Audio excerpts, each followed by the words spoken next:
Welcome to Dreamers to Leaders, Keeping It Real with Melody podcast. Melody is a classic dreamer who started as a flight attendant and worked her way to now a tech fashion trendsetter, thought leader, and dynamic entrepreneur in various industries. This podcast is for the dreamers and doers. Learn how to think, act, and speak big as business leaders share how they turned from dreamers to leaders. Hello and welcome to the Dreamers to Leaders podcast. I'm your host, Melody. Our guest today is Jessica Villegas. She's the founder of Hi-Lite Consulting and Coaching. Her company helps with teenagers and young adults to achieve more and be active participants in their life. Ladies and gentlemen, please help me welcome speaker, founder, and coach, Jessica. Thank you so much for having me. I'm so excited to be here. So we usually start with your backstory on how you started being a coach, specializing in teens and young adults. Oh boy, that's a big question. There's a lot of backstory there. I will do my best to boil it down. Are you ready? Let's do it. The story really starts with when I was a teen myself and I needed help figuring out who I was, where I wanted to go, and how I could get there. I didn't have a lot of mentors in my life.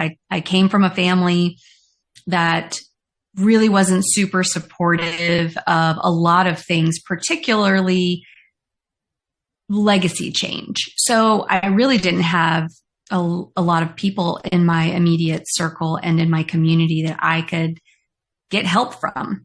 And then fast forward into my own education track and then career track. I spent many, many years in college.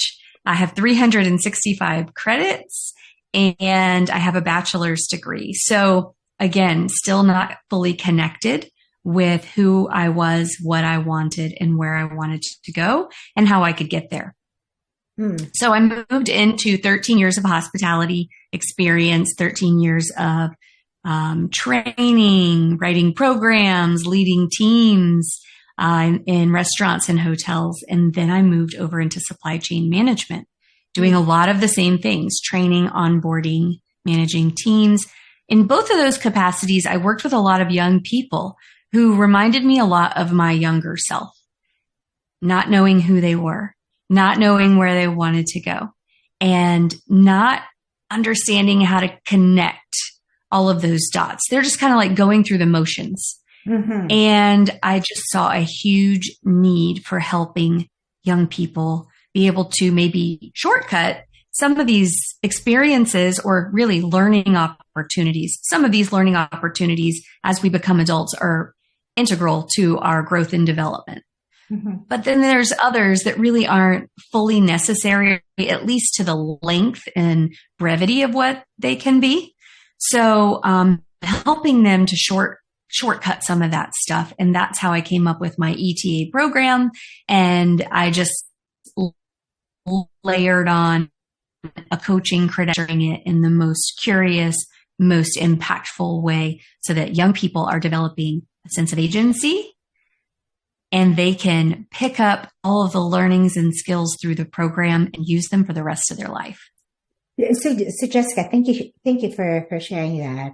Yes. As a young adult or as a teenager, realizing that you didn't really have like maybe a role model or someone that could really kind of guide you, what was the turning point where you said, you know what, this sucks. I don't have anyone. Let me find one. Was there a particular moment where you said, you know what, I'm going to take charge and I'm going to find someone, or I'll be just a role model myself. I would educate and whatnot. Was there a specific turning point in that period where you knew you needed to make a change yourself? I would say in 10th grade, I realized that the people around me weren't going to be those role models. And I didn't know that I could like ask someone to be my role model or be my mentor. So I just started to do what you'd mentioned. I started to create really tight systems for myself. I started to focus on where I wanted to go. And every single day, I just started to show up as that person that I knew I could become. I didn't know how. I wasn't quite sure when, but I knew I could become it. And I had to start doing a lot of like my own self-education and guiding, coaching myself. You know, that's so true. As they say with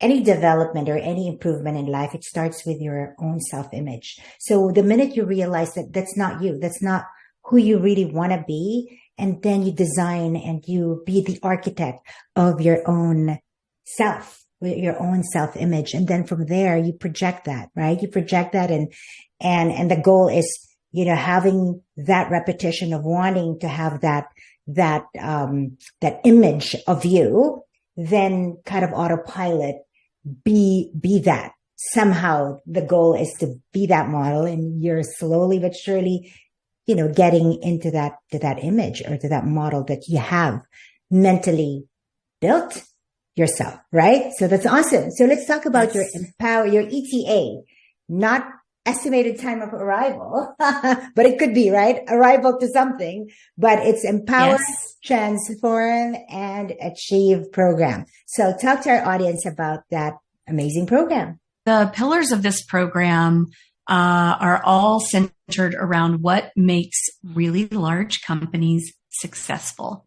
So my time in corporate America, a lot of the decisions that I made or training programs that I built were in alignment with the mission, vision, and values at a higher level for the organization.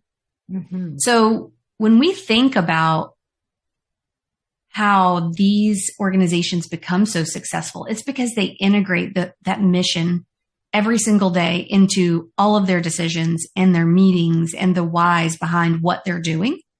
And they integrate those values into their teams, their frontline workers, their leadership.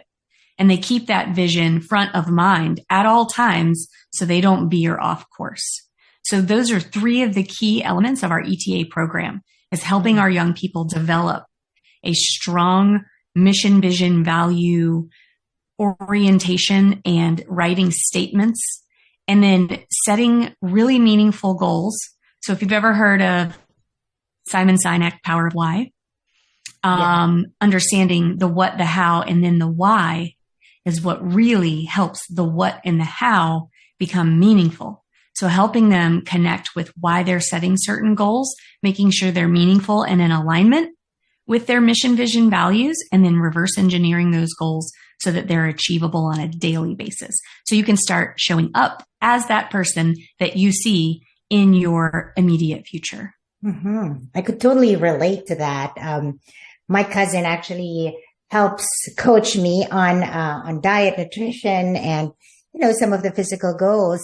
And she would normally tell me to go back to my why. You know, why am I really doing it? And the minute you step back and say, you know what? Yes, it's more than just, you know, aesthetics or what have you. It's really, really super more than that, right? And once you just step back and say, what else? What else is the reason why you want to achieve this, you know, body mass of X or have this type of waistline or what have you, right? It's not about that per se. There's something deeper than that. And somehow, though you may drift and though you may kind of be, you know, not there as centered, then you get focused, refocus with your why. So that's awesome. You know, helping them write their statement and whatnot. But how do you guide them to understand that this is your why? This is really your why. Because there could be like, you know, why, but not really the deep why.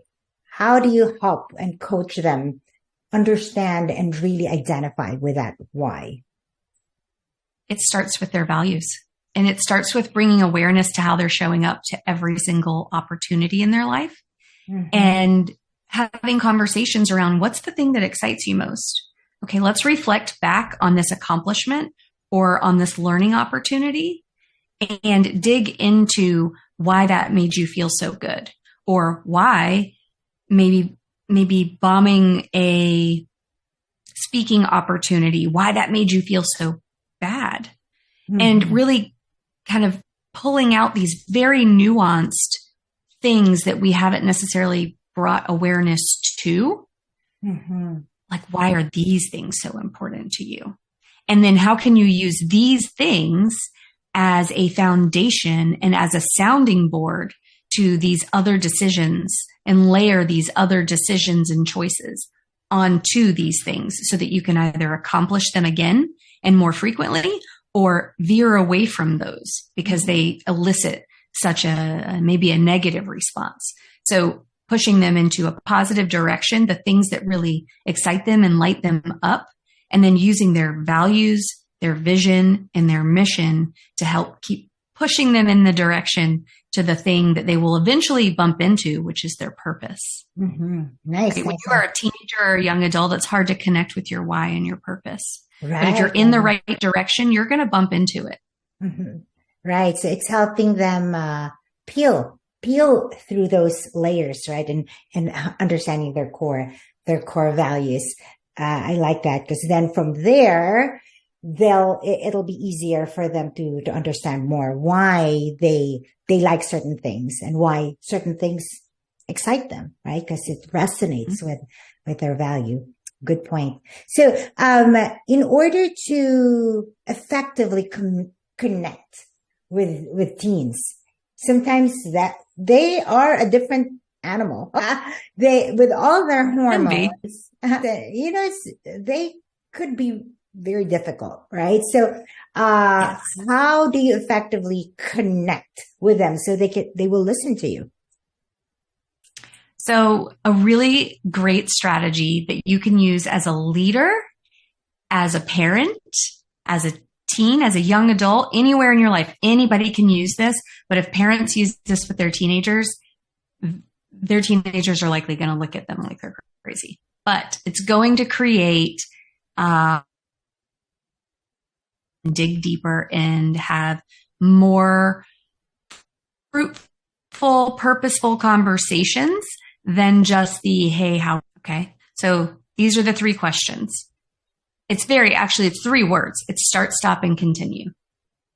And this is how you use them in questions. Okay. Mm-hmm. And this is how you use them in questions. What can I start doing as a parent or as a leader or as anyone, as a spouse, as a friend? What can I start doing as your parent to support you and help you be successful in X area? What can I stop doing that's getting in the way and it's holding you back and it's frustrating you? And what do you appreciate that I can continue doing? It's very simple. And each one of those questions is going to uncover, hopefully will uncover, and most times it does, a lot of other interesting insights to their life with their friends, with what matters to them. And then you can ask more questions. And really, when you use this, just stay curious, stay open-minded. Don't try to rescue them with solutions or opinions or judgments. Just use that to uncover. And I guarantee you, if done properly, this will help you connect with your teenager on a deeper level. Mm-hmm. Wow. Just listening to that, in sales, it's pretty much the same thing. You got to be able to listen and you acknowledge, but those 3 questions are big because it's easy. It's easy to kind of understand as a guide, for a leader, for a parent, for a coach, to ask those 3 words that seems easy to kind of, remember, right? Because a lot of things, there's all these tips, there's all these tricks, but then again, come time that you need it, what is that again? What is that formula again? But then again, start, stop, and continue. I like that because it signals that, that you're really open and you're eager to learn and understand, right? Yes, absolutely. Beautiful. So now that you've listened, then you have to say something somehow, right? Although you're not coming up right away with a solution or whatnot. What is the best way for a parent or a leader? How can you effectively communicate to them? So knowing what you know from what they've said, now you're here coming up with your whatever, whatever your exchange, how to continue that dialogue effectively, that you're engaging the teen or the young adult, and that they know that, there's sincerity and authenticity in that. I think that's very important. I mean, I always am urging my parents to look for ways to partner with your young adult. Look for ways to transition from the parenting that from the small child who needed you to be the solution, to a partner, to listening and guiding versus, well, this is what you need to do. And this is what your dad and I did, or this is what your friends are doing. And this is what I saw in this article. That's all fine and good at times when it's appropriate, but how you lower the guard of your young adult and how you kind of push past that power struggle is to look for ways to partner with them. Mm-hmm. So the start, stop, continue technique like that helps you uncover ways to partner with them. So if they say something like, when you come in my room, I want you to stop coming in my room and not knocking. That gives you an opportunity to meet them where they're at with their needs and just simply start knocking. Right? Right. So partnership and guiding versus parenting and lecturing and judging. That reminds me of an article that said, hey, the minute your teenager becomes a teen, or your child becomes a teen, instead of like walking behind them or in front of them, you walk beside them. So it's like now, as you said, the partnership, you kind of have to respect and really listen and not consider yourself as above them or whatnot. They have to feel that they're somehow, equal. Otherwise they would just resent and just distance themselves, right? My daughter, she was the sweetest. She was the sweetest 11-year-old, 12-year-old, 13th birthday. I brought her. So I surprised her. She woke up, all the balloons and the red velvet cake that I remember that she likes, right? So I got it, woke up super early to make sure that when she wakes up, all of those are there, only for her to be upset because she said, I don't like red velvet anymore. And I don't want to go with grandma or grandpa, or because my parents they love to celebrate, birthdays and whatnot. So they were going to be there for lunch with food and desserts and whatnot. And she said, no, I'm going with my friends. And she was so upset that the plans were made without consulting with her, type of thing. But I remember that specific moment because in my head, where did my daughter go? where did my sweet daughter go? Because she was just mad, upset, and so unappreciative, or at least that's how I took it, that time. But to your point, there's all these hormones and trying to, identify, get their identity, right? Type of thing. So I guess really knowing that things change and your role and your style, right? And your approach have to also graduate and yes, differ accordingly, adjust accordingly. Absolutely. I mean, we're all going through phases and we're learning together, and there are different phases of parenting. Then there are different phases also of growing up. There's different phases of relationships in general. So as parents, it's really important that we remember that we gradually assess, we gradually, periodically assess where we are in the equation of parenting our child versus being a partner, and then helping to nurture a future relationship, an adult relationship where they want to come back home. They want to call you when there's a problem. They want to have you by their side in the big moments. As parents, like, we ultimately want that. Exactly. We see that in movies, right? We're like, I want my son to want to come home with his future wife and their kids for the holidays. How do you nurture that legacy now? Exactly. It starts with now, right? Not when Mhm. they're already there and not wanting to Yes. see you. So life skills. So you're specializing with teens and young adults, and without any mentor, without any role model, it's sometimes difficult, very difficult and challenging for them to thrive and survive and achieve and be their best. So how do you help them with life skills that they would need to be out there in the world and succeed? So ultimately, critical thinking is your number one life skill, right? Your number one life skill in life is to be able to critically think about who you are, what you want, how you're going to get there, and what needs to be those accoutrements in your life. But understanding the components of happiness are things like success and impact and connecting with your purpose. The ability to live with lacy edges, if you will, right? So nice car, nice house, nice clothes, nice vacations, this type. But you have to be a critical thinker.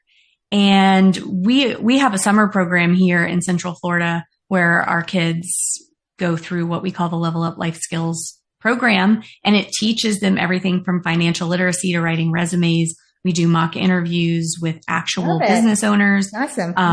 And they learn financial literacy and all that stuff. And that's really great. But you've got to have good critical thinking skills. You have to have that foundation to make you successful in those elements of life too. Beautiful. So, critical thinking, communication, creativity, right? Emotional intelligence. Those are all part of the equation. But I agree especially with social media. I was just in another podcast where we touched on that, where it is a global crisis. It is a dilemma. And I think especially with young adults where the filters aren't there to the degree, it's hard for them to really see, even for not young adults. It's easy to get pulled into it thinking that that's reality when it's totally not. You know what I mean?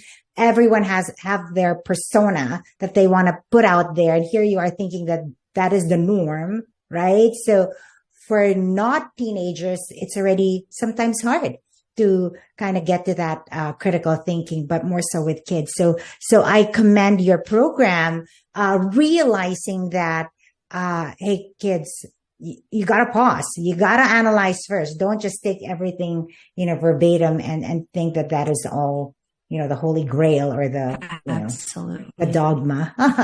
Absolutely. That's a fantastic point. You have to be able to see beyond the facade, and you have to, almost inherently assume that everything is a facade. So confidence and courage, right? So how do we instill that, with kids? Hey, it's okay. It's okay to speak up. It's okay to be assertive.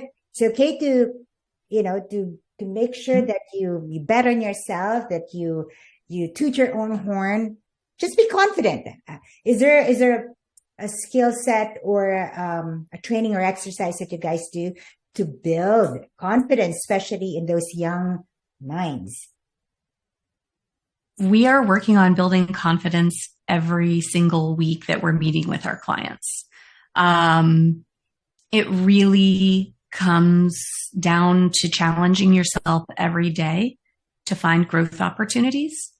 And I feel very strongly that confidence can't come without courage. The very thing that you want to feel confident in is the very thing that you need practice at, right? So you have to continuously approach those things with courage to push yourself, to push those boundaries, to get stronger and better at it.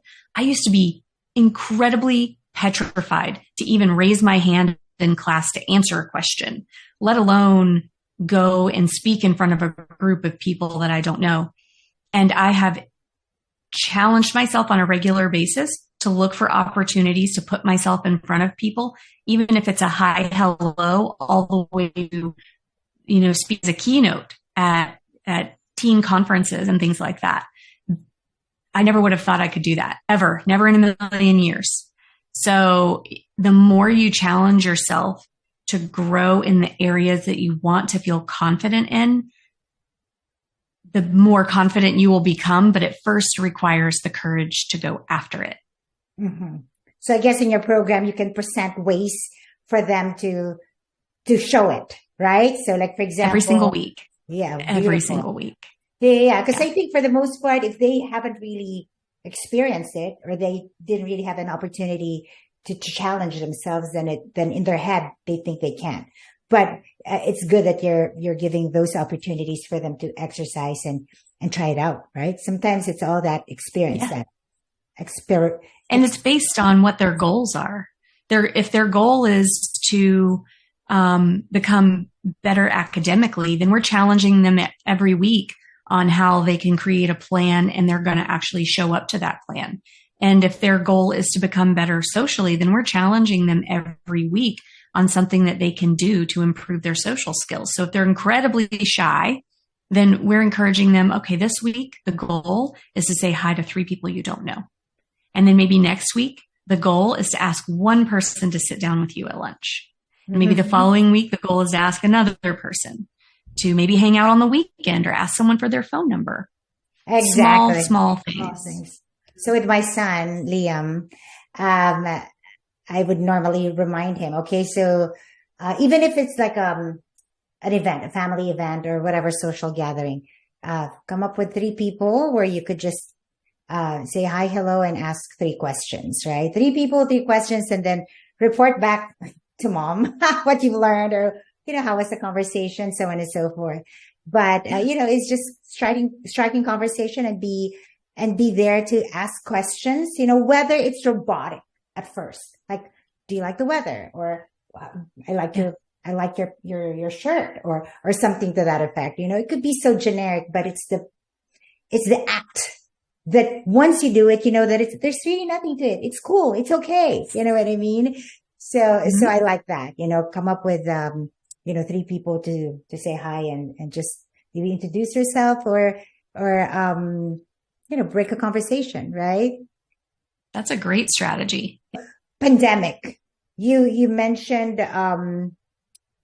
somewhere about the mental health, right? Of kids. Yes. How, especially during the pandemic, it was just like night and day. Yes, there's already that existing, the mental health situation, especially here in the US. But after the pandemic, apparently 2021, nearly half of Americans have experienced some sort of symptoms of anxiety, depression, and all that. How are you? Have you seen that in your coaching? Yes. And yes. What are ways to kind of help them get out of that rut and maybe be back to pre-COVID or better? So it all depends. Each situation is unique. We have a group program that's incredibly powerful for need that social emotional learning they need to break through their severe anxiety and just learn how to talk to people they don't know again. So we found our group program that is still our ETA program. It's just in a group setting, has been incredibly powerful in breaking down those barriers and helping some of the severely anxious or socially awkward, if you will, be more productive and really get out there and enjoy their lives again like they used to. We've had parents literally say we have our kid back. So that's very exciting to get that kind of feedback. And then if we're working in a one-on-one capacity, again, going back to those challenges, who are you now? Where do you want to go? And how can we create some immediate wins from week to week? We're taking baby steps and we're helping them to address things like get out of bed and just do something. If you're feeling depressed, it's okay. Feel it, acknowledge it, feel it, but then tell yourself, I got to get up and I have to do something each day. And coming back to that ETA program, mission, vision, values, everybody has those. They just maybe haven't worked on them. And when we start working on them, it creates that sense of purpose for each and every day. It gives them something to work on, achieve out, and then you see that incremental improvement in mental health because they're accomplishing things. They feel like they have purpose, right? So it's really important going back to teens and young adults and helping them overcome those types of things that were either highlighted and made more apparent due to the pandemic or didn't exist until the pandemic. Mm-hmm, mm-hmm. So what do you say to parents? Because I know of a friend that actually is having, this is her challenge. Okay. So maybe you could help. And she listens to all our episodes. And just, she has a son that really truly believes that he can do something with his talent. So he has produced music. He has MTVs. This is in Asia. And it's just like a K-pop, like a Korean pop, sensation thing. In fairness, he really has talent. He has talent. He can compose, dances extremely well, choreograph, so on and so forth. However, it's costing the mom a lot of money. There's production, so on and so forth. And it's been maybe a 5-year journey for the son, right? So here you are as a parent, you want to support, and this is a young adult, past 18. You want to support, you want to be there, but at the same time, reality check. Is it really, so I guess the question is, when do you say no already, stop to the ambition of the child without stifling or without discouraging, the kid? Because I guess, at a certain point, you just can't really support the whole venture of the kid. So how do you continue to promote that soundbite that I care and I support, but at the same time, I cannot do more in terms of A, finances, and B, the truth is the parent also thinks the child has talent, but maybe not to the degree, realistically. Mm-hmm. I would put some of the responsibility on my child to find out what their level of commitment is to them. Is to this particular venture, and challenge them to find ways to support that and find ways to get out in front of people, connect with the right people, maybe networking and things like that, to find avenues where they could still pursue their passion and do it as a vocation. Maybe they're working in a production studio. Maybe they're working alongside an artist and providing some of their talent and support to that artist becoming better before they themselves can go into the limelight. Success isn't linear. A lot of actors and singers, music producers, they all started as a protege to someone else or started as simple as something as cleaning a music studio before then becoming a performer within the music studio, learning the industry from the inside.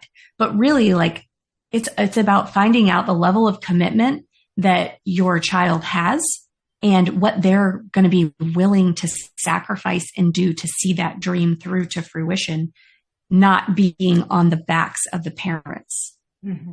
I like what you said. Mm-hmm. Yeah.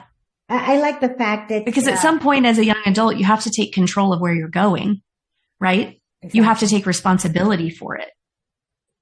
And the part where you said, if you have to work in maybe a production company, so on and so forth, because you hit it on the head in terms of the entitlement. The child thinks that right away you're a producer, right away you're the lead. Right away, you're calling the shots. But I guess there's something to it where you're not the lead, you're not calling the shots, and then you see it from that lens as well, right? And then maybe you grow. Absolutely. You grow so much better. Yeah, because, they're a privileged family, so on and so forth. So the kid only knows calling the shots. But at the same time, I guess it's saying, okay, you've tried it. Darling, let's try another way. Let's look at it through maybe going, through what it looks like, being the cameraman, being maybe the production assistant, so on and so forth. And then seeing the the whole ecosystem on different lenses, and maybe he'll have a different perspective, and maybe he'll be better and grow further in terms of his career with all that talent. And when you're in there in that kind of a capacity, you're meeting people and you're networking and you're creating relationships that can lead to opportunities that maybe would have never existed if you were just the person knocking on the door looking for the opportunity immediately. Mm-hmm. I can say that I've experienced this myself in life, and you probably can say that as well. Like going in through the back door sometimes helps you get through the front door. Through the front door, right? Yes. Yeah. No, I actually interviewed this director who, world globally, critically acclaimed film, so on and so forth, as a great producer, but he started as really the person that holds the lights, not even the cameraman, hold the lights. That was the person that would do the errands, the errand boy. You know what I mean? But going through all that made him, he said, made him so much more of a better director. So good point there, Jessica. So I commend you with what you do. They say one book, one pen, one teacher can change the world. So your company that you founded seems to be, doing a lot of that for kids. So kudos on that. Thank you. Mm-hmm. It's the most exciting work that I've ever done. I absolutely enjoy every single day. It's right. So for a parent out there, what would be your number one tip for them in order to help their child achieve more and be more of an active participant in their life? If I were only going to provide one tip, it would be that it is your duty to make sure that your child connects with who they are and where they want to go in life.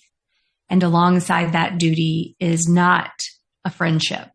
It is a parenting partnership, and it is helping your child understand that they are in control through their choices and their decisions and their ability to believe in their talents. Those are the things that help make them successful. And it's your job as their parent to partner with them to find that for themselves.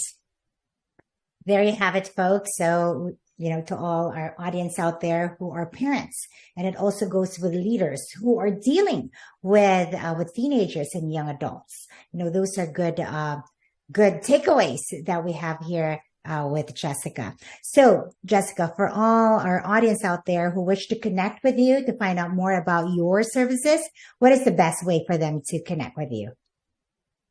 Well, if anyone wants to speak to me directly, you can just email us at success@highlightcoaching.com. Hi-Lite is spelled phonetically HILITE.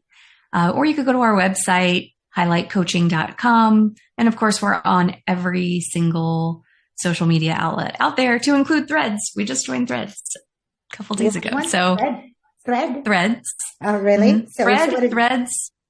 What does it do? It's not a thread of messages. It's an app. Threads is the child of Instagram and the competitor of Twitter. Interesting. Is that a Zuckerberg thing too? Mark Zuckerberg. I think so, yes. Yeah. Super interesting. There's just so much, but thank you for sharing, and thank you for spending your morning with me. And we wish you continued success, Jessica. Thank you. It's been an absolute pleasure. I'm so happy I was able to partner up with you on this. Wonderful. And for all our dreamers out there, keep believing. You got this. Till next time.